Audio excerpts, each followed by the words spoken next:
Selamat pagi, perkenalkan kami dari kelompok 5. Saya Muhammad Sis dengan NIM 063.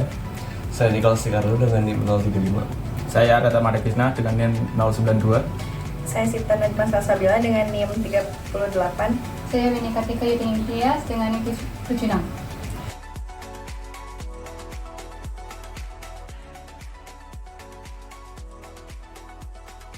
Halo semuanya. Perkenalkan, nama saya Aryata Mahadikrisna. Saya di sini akan menjelaskan tentang pendahuluan dari video ini. Yang pertama, saya ingin bertanya kepada kalian. Kalian itu tahu yogurt atau tidak? Jadi, biar saya jelaskan ya. Yogurt adalah produk fermentasi yang dihasilkan dari susu. Umumnya, yogurt ini terbuat dari susu sapi ya. Salah satunya ya susu fresh milk seperti ini. Karena mereka mengandung laktosa. Dan fermentasi ini itu dilakukan oleh dihasilkan oleh aktivitas dari bakteri asam laktat. Umumnya bakteri asam laktat ini ada dua.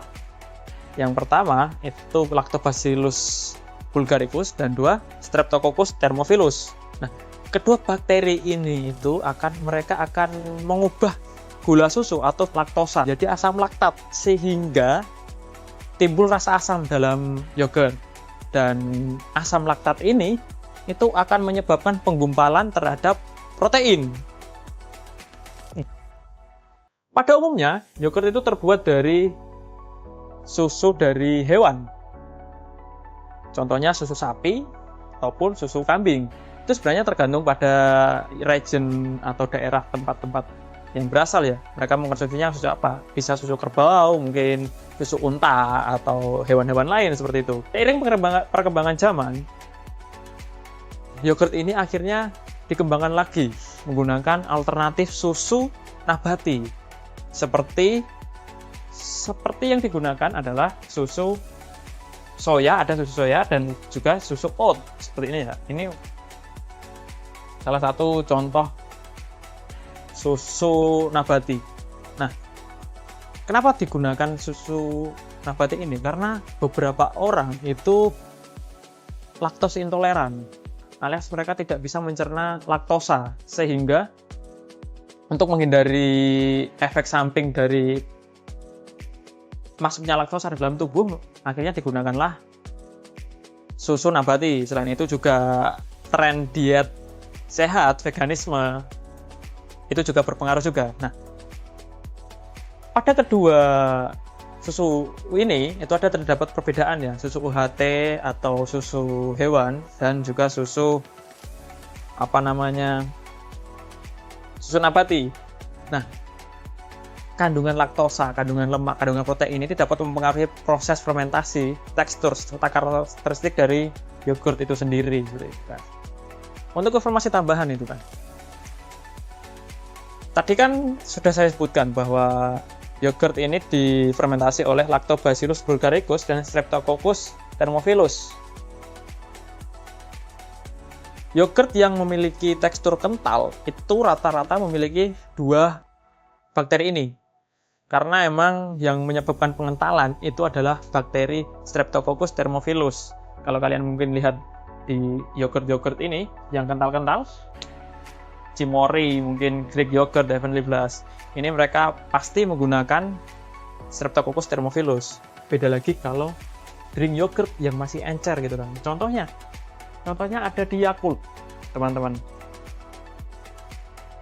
Yakult ini itu tidak memiliki Streptococcus thermophilus, tetapi di sini adalah sejenis Lactobacillus yang namanya itu lebih khusus ya, Lactobacillus casei Shirota strain. Nah, jadi kalau mereka menggunakan cuma Lactobacillus, maka minumannya akan encer. Sedangkan kalau menggunakan Streptococcus thermophilus akan menjadi kental. Seperti itu teman-teman. Dalam sejarahnya, yogurt ini sudah dikenal manusia semenjak ribuan tahun yang lalu. Sejarahnya dapat ditelusuri hingga ribuan tahun lalu di Asia Tengah, terus Timur Tengah, dan juga Eropa Timur. Diperkirakan 7.000 tahun yang lalu diperkirakan pada 7.000 tahun yang lalu oleh masyarakat nomaden di Anatolia atau yang sekarang menjadi bagian dari negara Turki, itu masyarakat di sana sudah mengkonsumsi susu sebagai minuman tambahan. Dan susu hewan ini, itu susu yang diminum adalah susu hewan antara sapi dan juga kambing. Namun susu ini itu cepat basi kalau misal dibiarkan dalam suhu ruang dalam beberapa jam saja udah basi gitu. Dan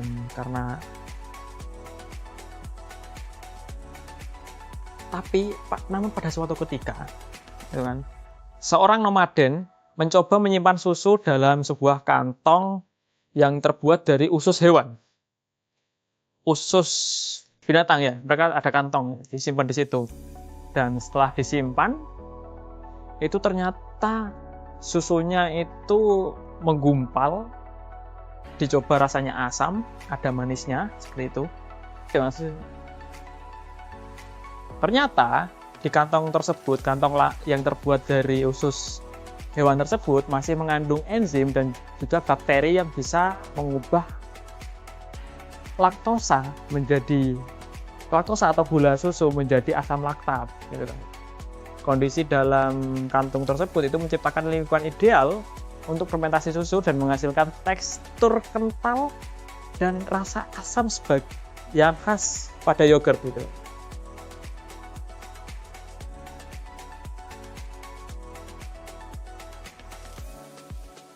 Penemuan tidak sengaja tersebut menyebar ke berbagai daerah, dan masyarakat di berbagai daerah tersebut akhirnya memanfaatkan fermentasi yogurt ini untuk memperpanjang masa simpan dari susu. Bahkan masyarakat tiap daerah tersebut juga mengembangkan cara fermentasi yogurt tersendiri, sehingga sekarang kita bisa melihat berbagai jenis yogurt di dunia. Tujuan percobaan yang kami lakukan ini untuk mengetahui apakah kita bisa membuat yogurt dari susu nabati atau tidak. Nah, maka dari itu kami membandingkan pengaruh dari susu hewani, dalam hal ini kita menggunakan susu sapi, dan juga susu nabati, dalam hal ini kita menggunakan susu kedelai, untuk melihat perubahan pH dan perubahan tekstur selama proses fermentasi. Selain bahan baku tersebut, kami juga akan membandingkan durasi fermentasi selama 6 jam dan 12 jam. Karena secara teori, fermentasi 6 jam itu cenderung menghasilkan yogurt yang lebih ringan dan lembut.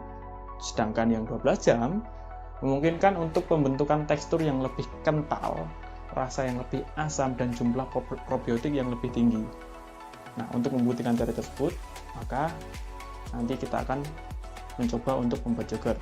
Kalau kita bicara tentang kandungan dari yogurt ini, yogurt ini itu kaya akan kandungan gizi dan nutrisi penting seperti protein, lemak sehat, karbohidrat, kalsium, fosfor, natrium, kalium, dan juga vitamin. Vitamin ini lebih umum seperti ada vitamin A, vitamin B1, B6, B12, vitamin D, dan vitamin E. Sehingga dengan kandungan-kandungan tersebut, yogurt akan memberikan berbagai manfaat kesehatan, seperti yang pertama, menyehatkan saluran pencernaan, karena bakteri baik dari yogurt ini akan menjaga mikroflora usus dan melawan bakteri patogen. Yang kedua, membantu mengatasi diare. Probiotik yogurt ini akan membantu memulihkan usus pada saat kita diare. Yang ketiga, berpotensi mencegah kanker. Kandungan antioksidan yang terdapat di dalam yogurt ini akan membantu mencegah pertumbuhan sel kanker. Dan yang terakhir itu ada mencegah osteoporosis, karena yogurt ini kaya akan kandungan kalsium dan fosfor yang dapat mendukung kesehatan dan kekuatan tulang. Seperti itu, teman-teman. Untuk tinjauan pustaka sendiri kami dapatkan dari jurnal yang sebagai acuan dari percobaan kami, yaitu yogurt adalah produk fermentasi susu dengan bakteri Albogarichus dan Thermophilus yang menghasilkan asam laktat, menciptakan tekstur, aroma, dan rasa yang khas. Lalu ada susu kedelai yang memiliki kandungan gizi yang hampir setara dengan susu sapi dan dapat dijadikan alternatif bahan dasar yogurt atau bisa disebut soy yogurt. Fermentasi meningkatkan kandungan nutrisi seperti protein, kalsium, dan serat tergantung pada jenis susu yang digunakan maupun hewani atau nabati.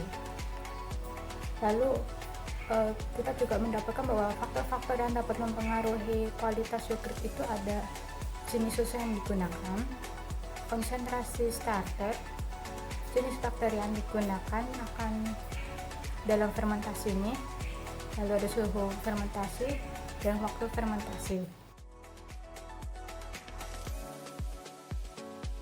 Alat dan bahan yang dibutuhkan.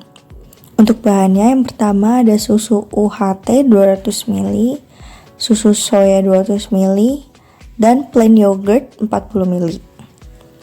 Untuk alatnya, yang pertama ada wadah dengan tutup sebanyak 4 buah. Selanjutnya, gelas ukur 10 ml, panci, dan gelas takar 500 ml.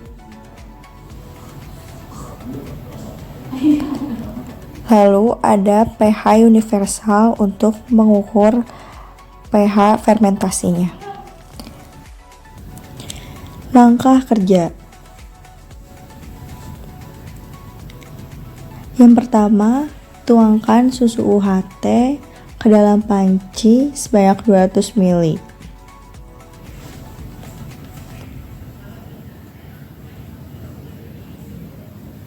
Lalu panaskan susu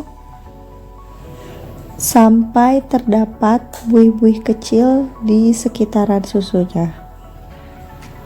Dinginkan susu sampai suhu 40-45 derajat Celcius. Lalu ukur susu sebanyak 100 ml dan tuangkan ke dalam wadah.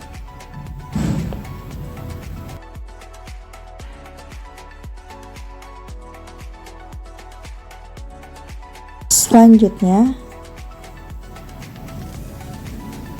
cek pH pada susu sebelum ditambahkan plain yogurt.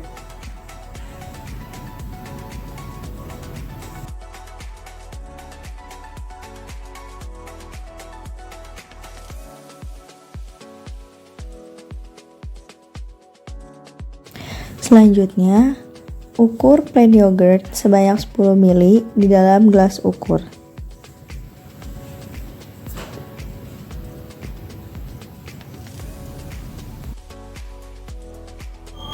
Masukkan plain yogurt ke dalam susu.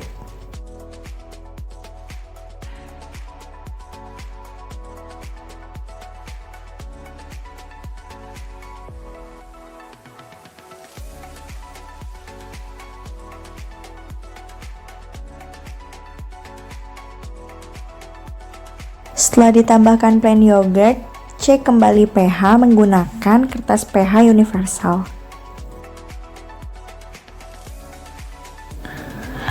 Lakukan langkah kerja yang sama pada susu soya sampai susu dimasukkan ke dalam wadah. Lalu, cek pH sebelum susu ditambahkan dengan plain yogurt.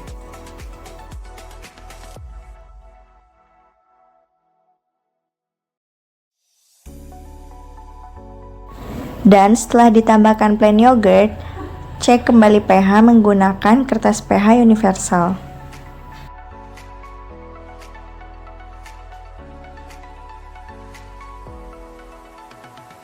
Masukkan yogurt yang telah dibuat ke dalam rice cooker yang berisi air. Tujuannya agar suhu stabil saat fermentasi berlangsung. Nyalakan rice cooker pada mode warm sampai waktu fermentasi yang telah ditentukan. Selama proses fermentasi, pH yogurt dicek secara berkala 1 jam sekali sampai proses fermentasinya selesai. Baik, di sini saya akan menjelaskan tentang hasil fermentasi menggunakan susu UHT.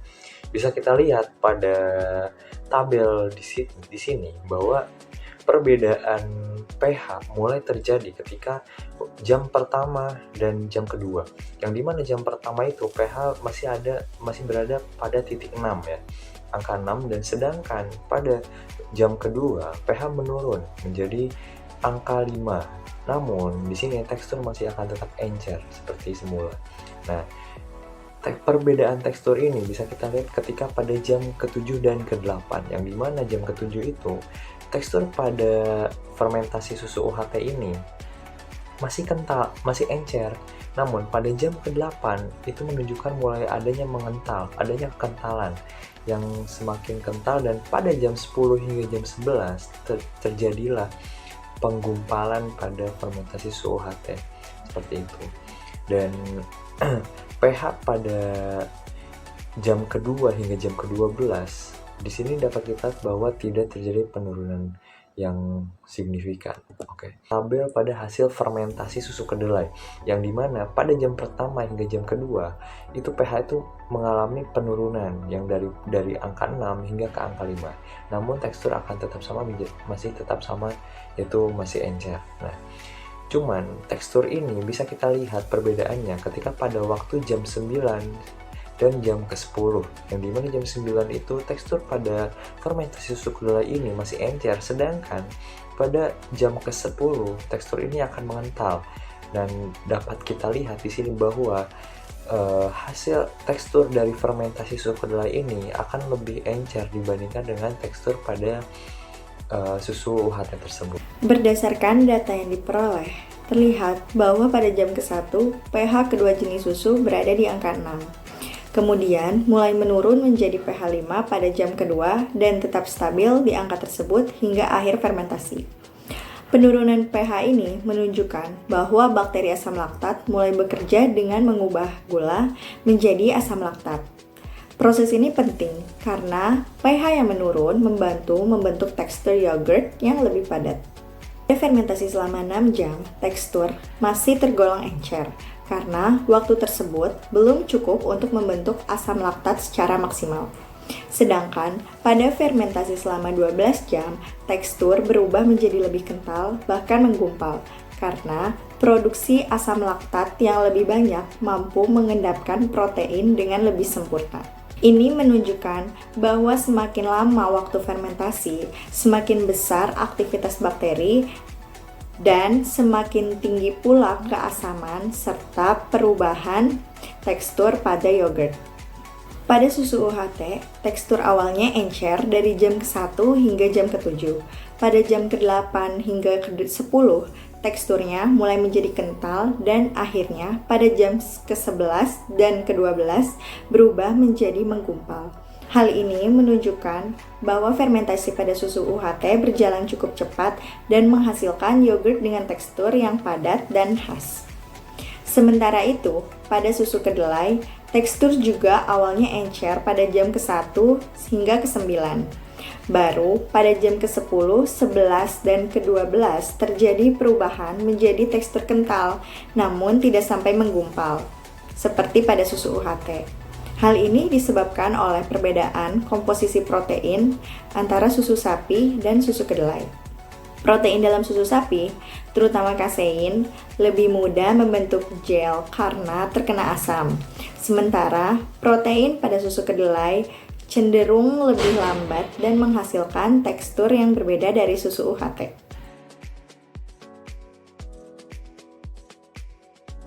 Jawaban tersebut dapat diambil kesimpulan bahwa berdasarkan hasil fermentasi, ditemukan adanya pengaruh waktu fermentasi terhadap perubahan pH dan tekstur yogurt. Fermentasi yang dilakukan selama 6 jam belum mampu menghasilkan tekstur yang kental, sedangkan fermentasi yang dilakukan selama 12 jam mampu menghasilkan pH yang lebih stabil dan juga tekstur yang lebih padat dan gumpal pada susu UHT. Selain itu, jenis bahan yang digunakan juga mempengaruhi hasil dari yogurt. Yogurt dengan bahan susu UHT menunjukkan perubahan tekstur yang lebih cepat dan lebih kuat dalam membentuk gumpalan. Sementara itu, yogurt dengan bahan susu kedelai mengalami perubahan tekstur yang lebih lambat dan tidak menggumpal karena perbedaan struktur dan sifat dan protein nabati. Selanjutnya, saran untuk percobaan selanjutnya. Yang pertama, pengujian pada pH seharusnya menggunakan pH digital sehingga hasil yang didapatkan lebih akurat. Yang kedua, pada penggunaan susu kedelai disarankan untuk menambahkan agen pengental seperti agar-agar atau pektin. Karena kandungan protein nabati dari susu kedelai berbeda dengan susu hewani yang cenderung menghasilkan yogurt yang lebih encer. Yang ketiga, pada saat menguji perubahan tekstur pada yogurt harusnya dilakukan dokumentasi agar data yang didapatkan dapat dipercaya dengan adanya bukti.